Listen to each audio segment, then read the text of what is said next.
in the morning. Welcome back to our channel, dear viewers. Today is a beautiful, reflective day to dive deep into the emotional labyrinth of our favorite daytime drama. We are absolutely thrilled to have you with us as we unpack one of the most heartbreaking, poignant, and pivotal moments in recent television history. Let us step straight into the quiet, sterile, and emotionally heavy halls of Genoa City Memorial Hospital, where lives hang delicately in the balance and profound regrets cast incredibly long, dark shadows over the characters we have come to know so well. The sterile, unforgiving hum of the hospital monitors provides a chilling, rhythmic soundtrack to a scene that breaks the heart of absolutely anyone who has followed the epic, decades-long saga of the Newman family. There, sitting in a rigid, uncomfortable chair that seems entirely too small and insignificant for a man of his immense stature and legendary presence, is Victor Newman, the great patriarch, the invincible titan of industry who has mercilessly crushed corporate empires and bent the entire business world to his indomitable will, is completely reduced to a portrait of profound, agonizing vulnerability. He is staring blankly and desperately at the fragile, unconscious form of his beloved wife, Nikki Newman. The stark, jarring contrast between the ruthless, calculating corporate warlord we have seen operating in recent weeks and this broken, terrified husband is nothing short of breathtaking. The harsh, unforgiving fluorescent lights of the intensive care unit cast deep, sorrowful shadows across Victor's weathered face, highlighting every single line of worrying and every ounce of the crushing, suffocating guilt that is currently consuming his very soul. Nikki's devastating presence in this hospital bed is not merely a stroke of bad luck or a sudden tragedy. It is a terrifying culmination of a severe medical crisis that went entirely unnoticed by the very man who swore to protect her above all else. A rapidly growing brain tumor, severely and dangerously complicated by the agonizing, debilitating symptoms of her multiple sclerosis, has brought the beloved Newman matriarch to the absolute, terrifying brink of death. The sheer fragility of her physical state is a horrifying reality check for Victor. For weeks, she had been suffering in agonizing silence, enduring excruciating migraines that she bravely and desperately tried to mask, hoping not to burden her family or distract her husband from his endeavors. And where exactly was Victor Newman during those crucial, agonizing days when his wife was slowly deteriorating? He was entirely consumed by his own insatiable thirst for power, dominance, and ruthless retribution, utterly blind to the physical and emotional deterioration of the woman who has stood faithfully by his side through decades of monumental triumphs and devastating tragedies. The harsh reality of her mortality is now staring him right in the face, mocking his immense wealth and his legendary power, proving in the most painful way possible that all the money in the world cannot buy a single, guaranteed breath of life. The silence in that hospital room is absolutely deafening. It is a heavy, suffocating, oppressive quiet that forces Victor to listen to the one thing he has been expertly and deliberately avoiding for months, his own guilty conscience. In this agonizing, inescapable stillness, the ghosts of his recent past come rushing back to haunt him with a terrifying, unrelenting vengeance. He looks back at the selfish choices he made, the misguided priorities he set, and the absolute, unforgivable blindness that his corporate ambition caused. Every single rhythmic beep of the heart monitor serves as a painful, stabbing reminder of the precious time he wasted, the intimate moments he foolishly squandered, and the profound love he neglected in favor of engaging in petty corporate warfare. The silence aggressively amplifies the roaring, turbulent regret in his mind, creating a psychological torment that is far more punishing and severe than any business defeat he has ever suffered. Victor is a man who is entirely used to controlling every variable, orchestrating every outcome, and dominating every room he enters. But here, in the cold face of impending death, he is entirely powerless, completely stripped of his formidable armor, and forced to confront the naked, ugly truth of his own monumental failures as a husband. Victor's tormented mind inevitably and painfully drifts to the specific catalyst of his recent, disastrous distraction, his relentless, scorched earth campaign to reclaim Newman Enterprises from the clutches of Phyllis Summers. He vividly remembers the meticulous, ruthless planning, the deployment of artificial intelligence to frame his enemies, and the sheer, intoxicating thrill of the corporate kill that he prioritized above his own home. He had foolishly prioritized a glass building, a corporate logo, and a business legacy over the flesh and blood woman who gave that very legacy its actual meaning and purpose.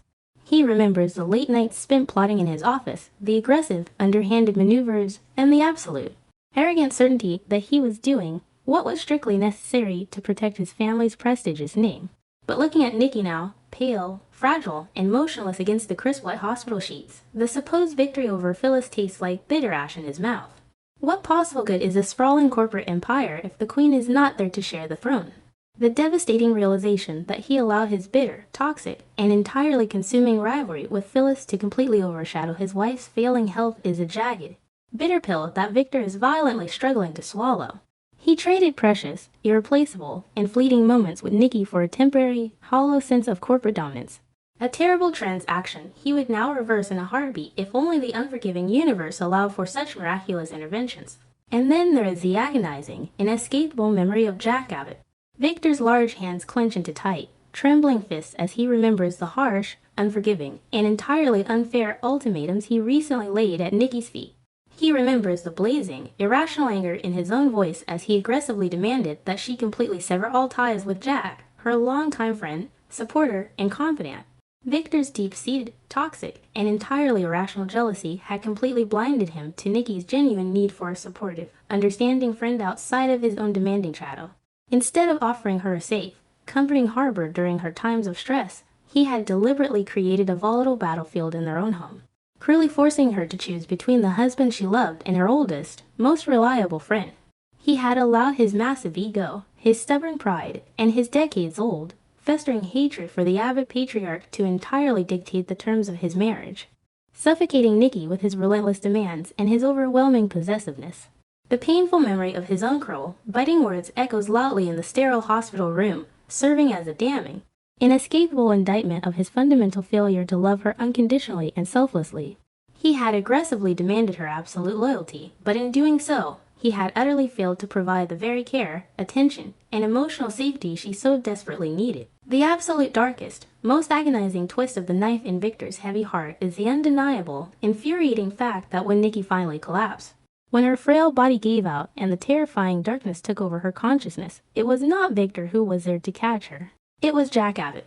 Jack, the very man Victor despises above all others on the face of the earth, was the one who rushed frantically to her side, the first to arrive breathless at the hospital. The one who offered the immediate, unconditional comfort and support to her children that Victor should have been there to provide. The realization is a devastating, humiliating blow to Victor's massive ego and his breaking heart. While he was busy playing God with Phyllis Summers and obsessing over the stock prices of Newman Enterprises, Jack was being a true, dedicated friend, a reliable, steadfast presence in Nikki's absolute darkest hour. The toxic, consuming jealousy that had driven Victor's cruel ultimatums now feels entirely hollow, pathetic, and tragically misplaced. He realizes with sickening clarity that his own deliberate absence created the very emotional and physical void that Jack naturally filled, and the guilt of that realization is a crushing, suffocating weight on his chest. He had completely abandoned his sacred post as her protector, and his greatest rival had seamlessly stepped in to do the job he had so arrogantly and foolishly neglected. This profound, shattering realization triggers a massive, unprecedented psychological unraveling within the great Victor Newman. For perhaps the very first time in his entire, storied life, he is forced to truly, deeply examine the inherently destructive nature of his own insatiable need for absolute control. He sees clearly, without the filter of his own ego, how his overwhelming desire to dominate his environment, his business rivals, and even his most intimate relationships has historically been the very thing that repeatedly fractures the sacred bonds he holds most dear. He has always confidently justified his extreme ruthlessness as a necessary means of protecting his family, but looking at Nikki's incredibly fragile, life-threatening state, that lifelong justification crumbles into meaningless dust. His immense power did not protect her from the insidious brain tumor. His vast, incalculable wealth did not shield her from the agonizing, debilitating pain of her MS. Instead, his relentless obsession with control and victory only added to her immense psychological stress, isolating her and making her feel alone when she needed his strength the most. The impenetrable armor of the legendary Black Knight is completely and utterly shattered, leaving behind only a terrified, deeply remorseful, and broken man who is desperately pleading with a higher power for a second chance he knows deep down he might not truly deserve. The painful, vivid memories of their recent, heated arguments play on a continuous, torturous loop in his exhausted mind. Victor vividly recalls the sharp, biting, and dismissive edge of his voice, the arrogant way he brushed aside her legitimate concerns, and the infuriating way he prioritized his corporate war room over the sanctity of their bedroom. He remembers the look of profound exhaustion, quiet desperation, and deep sadness in Nikki's beautiful eyes. a look he had arrogantly and foolishly misinterpreted as mere frustration rather than the severe physical and emotional depletion it truly represented. He had been so entirely focused on the perceived enemies outside his corporate gates that he completely and tragically failed to see the literal life and death tragedy unfolding within the walls of his own home. Every single harsh, unyielding word he spoke to her now feels like a physical, violent blow to his own battered conscience. He desperately wishes he could reach back through the fabric of time, grab those cruel words out of the air, and replace them with the profound love, gentle tenderness, and deep understanding that Nikki so desperately needed and inherently deserved. The sheer, suffocating agony of realizing it might be too little, too late is a physical presence in the room, wrapping tightly around Victor's throat and making every single breath a monumental, painful struggle. Victor Newman has spent a long, tumultuous lifetime meticulously building an illusion of absolute, unquestionable invincibility. He has carefully cultivated a public and private persona that is entirely untouchable, unshakable, and fiercely self-reliant. But sitting in the sterile, beeping hospital room, watching the love of his life fight a battle he cannot win for her, that grand illusion is brutally and permanently stripped away. He is forced to confront his own profound, undeniable human frailty. He is just a man, a deeply flawed man, who loves a woman with every single fiber of his being, and a man who is currently, terrifyingly powerless to save her from the brink of death. This realization is both absolutely terrifying and profoundly humbling. It forces him to aggressively strip away the massive ego, the legendary pride, and the infamous stubbornness that have defined his every action for decades. In this quiet, desperate, and sacred space, there is no intimidating CEO of Newman Enterprises. There is only a terrified, heartbroken husband, paralyzed by the fear of losing his wife, begging the unforgiving universe for a miraculous reprieve.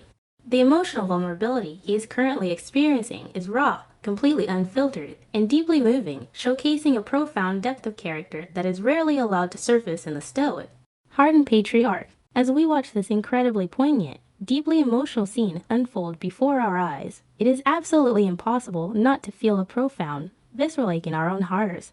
For many years, we have passionately followed the epic, turbulent, and undeniably magnetic love story of Victor and Nikki Newman. We have eagerly watched them conquer seemingly insurmountable odds, weather devastating personal betrayals, and always, inevitably, find their way back into each other's arms. But seeing Victor in this state, so utterly broken, so entirely consumed by a heavy regret that practically radiates from the screen, evokes a deep, resonant sense of sorrow that transcends the television medium. It is a tragic, beautiful, and haunting reminder of the absolute fragility of human life, and the devastating, irreparable cost of taking our loved ones for granted in the pursuit of worldly success. There is a profound, lingering sadness in watching a supposedly invincible titan realize that his greatest, most hard-fought battles were waged on entirely the wrong fronts. It makes us pause and reflect deeply on our own lives, our own cherished relationships, and the irreplaceable moments we might be foolishly sacrificing on the cold, unforgiving altar of ambition.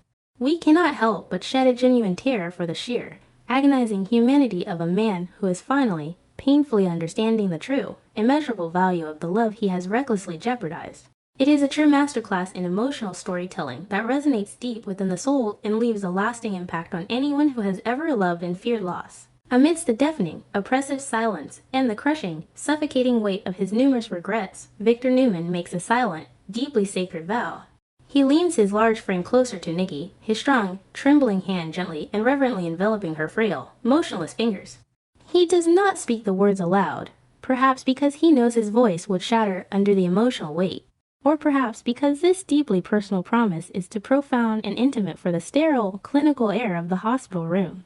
He promises her, and he promises his own fractured soul, that if she simply opens her eyes, if she manages to fight her way back to him from the terrifying brink of the abyss, absolutely everything will change. He vows with every ounce of his remaining strength to permanently dismantle the towering walls of his own destructive pride. He swears to the heavens to put their enduring love far above the needs of the company, above his insatiable, toxic need for absolute control, and yes, even above his bitter, deeply ingrained, and historically destructive hatred for Jack Abbott.